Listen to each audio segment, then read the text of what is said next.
Video pembelajaran Pendidikan Agama Katolik dan Budi Penerti kelas 12 semester 1. Selamat pagi dan berjumpa kembali dengan Ibu Marcella. Adapun pertemuan kita pada hari ini kita akan membahas tema panggilan hidup berkeluarga. Adapun tujuan pembelajaran yang pertama menjelaskan pemahaman tentang keluarga dalam kehidupan masyarakat. Yang kedua, menjelaskan ajaran kitab suci tentang keluarga. Yang ketiga, ajaran gereja tentang keluarga. Yang keempat, menjelaskan makna keluarga sebagai panggilan hidup.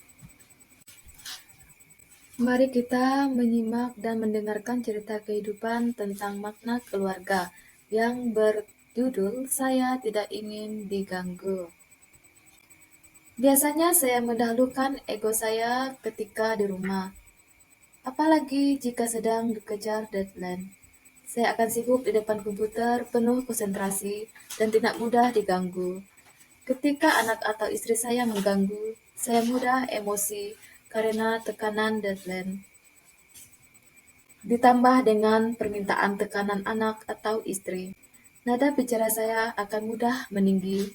Setelah itu, istri akan marah juga, dan pada akhirnya istri saya mengatakan, "Papa sekarang gampang marah." Hal yang saya lakukan sekarang adalah memberi perhatian akan kebutuhan anak dan istri. Jika anak saya yang masih TK minta dibacakan sesuatu, saya bacakan sambil memberi dia kasih sayang dengan memangkunya dan memeluknya. Jika anak saya yang besar minta dibantu belajar, saya mencoba merelakan kepentingan saya dan memberi perhatian akan kebutuhan anak saya. Jika istri minta tolong sesuatu, saya segera meninggalkan konsentrasi saya dan membantu istri terlebih dahulu. Kadang-kadang memang selalu sulit sampai-sampai pekerjaan yang sedang dikerjakan jadi terbengkalai dan juga sulit untuk selalu tetap melakukan hal-hal yang baik tersebut. Perlu kesadaran penuh ketika permintaan anak dan istri itu datang. Salah satu kuncinya adalah penyerahan kepada Tuhan. Pekerjaan dengan deadline-nya saya serahkan pada Tuhan, walaupun waktu saya tidak sepenuhnya. Pada pekerjaan, saya yakin ketika Tuhan turun tangan dengan waktu yang terbatas pun, saya akan mampu menyelesaikannya. Ternyata ketika saya punya masalah, itu adalah ujian dari Tuhan juga. Apa yang saya pentingkan di dunia ini, mengerjakan tugas atau mengasihi keluarga. Kalau saya lengah, saya pasti akan mementingkan tugas dengan akibat emosi tinggi di rumah. Tetapi jika saya sadar akan ujian ini, saya akan memilih untuk mengasihi keluarga saya. Saya harap saya bisa tetap mempertahankan sikap ini, sehingga bisa menjadi pria sejati seperti Kristus. Tadi kita sudah mendengarkan cerita kisah kehidupan tentang keluarga.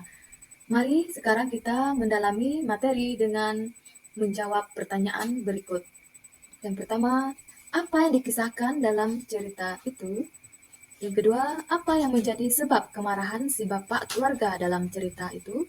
Yang ketiga, apa yang menjadi kunci bagi bapak keluarga itu untuk membuka relasi komunikasi dengan istri serta anak-anaknya? Yang keempat, bagaimana upaya bapak keluarga itu untuk menjadi seorang pria sejati dalam keluarga? Yang kelima, bagaimana pengalaman relasi dengan anggota keluarga sendiri? Setelah kita menjawab pertanyaan, mari kita mendengarkan peneguhan. Yang pertama, kesaksian seorang bapak dalam kisah tadi mengungkapkan bahwa setiap anggota keluarga hendaknya membangun kebersamaan. Pekerjaan tidak boleh sampai menyandera hubungan relasi dengan yang lain. Yang kedua, perlu disadari bahwa egoisme adalah akar dari keretakan dalam sebuah keluarga. Egoisme atau sifat ingat diri sendiri akan merusak hubungan harmonis dalam keluarga, entah ayah dengan ibu atau ayah atau ibu dengan anak-anak. Yang ketiga, seluruh anggota keluarga, ayah, ibu, atau suami istri dan anak-anak, serta semua orang yang ada dalam keluarga hendaknya saling menghormati, saling berbagi waktu untuk kebersamaan dalam keluarga. Yang keempat, sebagai keluarga Katolik, kita hendaknya hidup sesuai ajaran iman Katolik yang bersumber pada kitab suci dan ajaran gereja yang akan dibahas berikut ini.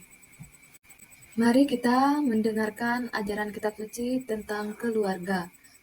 Matius bab 19 ayat 1 sampai ayat 6. Setelah Yesus selesai dengan pengajarannya itu, berangkatlah ia dari Galilea dan tiba di daerah Yudea yang di seberang sungai Yordan. Orang banyak berbondong-bondong mengikuti dia dan ia pun menyembuhkan mereka di sana. Maka datanglah orang-orang Farisi kepadanya untuk mencobai dia. Mereka bertanya, apakah diperbolehkan orang menceraikan istrinya dengan alasan apa saja? Jawab Yesus, tidakkah kamu baca bahwa Ia yang menciptakan manusia sejak semula menjadikan mereka laki-laki dan perempuan? Dan firman-Nya, sebab itu laki-laki akan meninggalkan ayah dan ibunya dan bersatu dengan istrinya, sehingga keduanya itu menjadi satu daging. Demikianlah mereka bukan lagi dua, melainkan satu. Karena itu, apa yang telah dipersatukan Allah tidak boleh diceraikan oleh manusia. Tadi kita sudah mendengarkan ajaran kitab suci tentang keluarga. Nah, sekarang ada beberapa pertanyaan untuk pendalaman ajaran kitab suci. Yang pertama, apa pesan dari kitab suci tadi? Yang diambil dari Matius bab 19 ayat 1 sampai ayat 6. Yang kedua, apa yang dicobai orang Farisi pada Yesus? Yang ketiga, apa jawaban Yesus? Yang keempat, mengapa mereka mau mencobai Yesus? Yang kelima, bagaimana sifat keluarga menurut bacaan kitab suci tersebut? Mari kita dengarkan penubuhan dari ajaran kitab suci. Perkawinan itu persekutuan cinta antara pria dan wanita yang secara sadar dan bebas menyerahkan diri beserta segala kemampuannya untuk selamanya.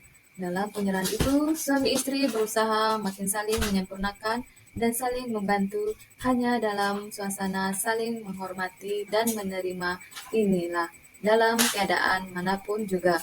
Persekutuan cinta itu dapat berkembang hingga tercapai kesatuan hati yang dicita-citakan. Tuhan menghendaki agar kesatuan antara suami dan istri tidak terceraikan, karena perkawinan merupakan tanda kesetiaan Allah kepada manusia dan kesetiaan Kristus kepada gerejanya, atau dengan kata lain, menjadi tanda kesetiaan cinta Allah kepada setiap orang. Menjadi saksi akan kesetiaan perkawinan yang tidak terceraikan adalah salah satu tugas pasangan Kristiani yang paling genting saat ini, di saat dunia dikaburkan oleh banyak pandangan yang menurunkan derajat perkawinan, yang seolah hanya pelampiasan keinginan jasmani semata. Jika pasangan suami, istri, dan anak-anak hidup dalam kasih yang total, maka keluarga menjadi gambaran nyata sebuah gereja. Sehingga tepatlah jika keluarga itu disebut sebagai gereja kecil atau eklesia domestika. Sebab dengan menerapkan kasih seperti teladan Kristus, keluarga turut mengambil bagian di dalam hidup dan misi gereja dalam membangun kerajaan Allah. Ajaran gereja tentang keluarga. Keluarga adalah sekolah kemanusiaan yang kaya, akan tetapi supaya kehidupan dan perutusan keluarga dapat mencapai kepenuhan, dituntut komunikasi batin yang baik dan ikhlas dalam pendidikan anak. Kehadiran ayah yang aktif sangat menguntungkan pembinaan anak-anak. Perawatan ibu di rumah juga dibutuhkan anak-anak, dan seterusnya. Gaudium et Spes artikel 52. Tugas dan tanggung jawab seorang suami atau bapak. Yang pertama, suami sebagai kepala keluarga. Sebagai kepala keluarga, suami harus bisa memberi nafkah lahir batin kepada istri dan keluarganya. Mencari nafkah adalah salah satu tugas pokok seorang suami. Sedapatnya tidak terlalu dibebankan kepada istri dan anak-anak. Untuk menjamin nafkah ini, sang suami hendaknya berusaha memiliki pekerjaan. Yang B, suami sebagai partner istri. Perkawinan modern menuntut pola hidup partnership. Suami hendaknya menjadi mitra dari istrinya. Pada masa sekarang ini, banyak wanita yang menjadi wanita karir. Kalau istri adalah wanita karir, maka perlulah suami menjadi pendamping, penyokong, dan pemberi semangat baginya. Dalam kehidupan rumah tangga, istri pasti mempunyai banyak tugas dan pekerjaan. Janganlah membiarkan dia sendiri yang melakukannya, hanya karena sudah mempunyai pembagian tugas yang jelas dalam rumah tangga. Banyak istri yang merasa tertekan. Mereka tidak diperhatikan lagi, karena apa yang dibuatnya tidak pernah masuk dalam wilayah perhatian suaminya. Yang C. Suami sebagai pendidik. Orang sering berpikir dan melemparkan tugas pendidik anak-anak pada istri atau ibu, padahal anak-anak tetap memerlukan sosok ayah dalam pertumbuhan diri dan pribadi mereka. Sosok ayah tak tergantikan. Tugas dan tanggung jawab seorang istri atau ibu. Yang pertama, istri sebagai hati dalam keluarga. Suami adalah kepala keluarga, maka istri adalah ibu keluarga yang berperan sebagai hati dalam keluarga. Sebagai hati, istri menciptakan suasana kasih sayang, ketentraman, keindahan, dan keharmonisan dalam keluarga. Yang kedua, istri sebagai mitra dari suami. Sebagai mitra, istri dapat membantu suami dalam tugas dan karirnya. Bantuan yang dimaksudkan di sini seperti memberi sumbangan, saran, dan dukungan moral. Hal pertama lebih bersifat rasional, dan yang kedua lebih bersifat afektif. Dukungan moral yang bersifat afektif lebih berarti bagi suami. Yang ketiga, istri sebagai pendidik. Istri atau ibu merupakan pendidik yang pertama dan utama dari anak-anaknya. Hal ini berarti bahwa ibu adalah pendidik ulung. Ada ungkapan bahwa surga berada di bawah telapak kaki ibu. Artinya kita tidak boleh berani terhadap orang tua, terutama sekali kepada ibu kita. Kewajiban anak-anak terhadap orang tua. Kewajiban-kewajiban anak terhadap orang tuanya tidak statis dan tidak selalu sama, melainkan dipengaruhi baik oleh perkembangan maupun oleh situasi dan kondisi. Semakin hari, anak hendaknya semakin mandiri.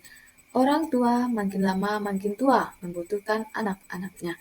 Beberapa hal dasar yang menjadi kewajiban anak terhadap orang tua adalah mengasihi orang tua, bersikap dan berperilaku penuh syukur, serta bersikap dan berperilaku hormat kepada orang tuanya. Membina hubungan kakak-adik. Hubungan kakak-adik sebagai anggota keluarga inti sangat penting. Hal-hal yang perlu dikembangkan dalam hubungan kakak-adik adalah kasih persaudaraan, saling membantu dan saling menghargai. Kakak-adik tidak hanya dididik oleh orang tua, melainkan juga secara tidak langsung saling mendidik. Dengan bertengkar dan berdamai kembali, mereka belajar dan berlatih mengolah konflik yang termasuk unsur hidup bersama. Membangun komunikasi dalam keluarga. Yang pertama, membangun keharmonisan dalam keluarga kita harus saling mendengarkan satu dengan yang lain. Yang kedua, keterbukaan. Anggota keluarga yang saling terbuka akan membangun keluarga yang sejahtera lahir dan batin. Mari kita mendengarkan rangkuman dari keseluruhan materi kita pada hari ini. Gereja Katolik secara tegas mengajarkan bahwa perkawinan Katolik adalah sakramen, sehingga setiap pasangan suami istri harus menjaga kesucian perkawinan. Karena itu, sifat perkawinan Katolik adalah monogami dan tak terceraikan, kecuali oleh maut. Karena apa yang dipersatukan Allah tidak boleh diceraikan oleh manusia. Sakramen perkawinan sebagai akar pembentukan keluarga Katolik hendaknya dijaga kesuciannya. Karena keluarga merupakan gereja kecil atau mini atau eklesia domestika. Artinya, antara lain bahwa keluarga-keluarga Kristiani merupakan pusat iman yang hidup. Tempat pertama iman akan Kristus diwartakan, dan sekolah pertama tentang doa, kebajikan-kebajikan, dan cinta kasih Kristen.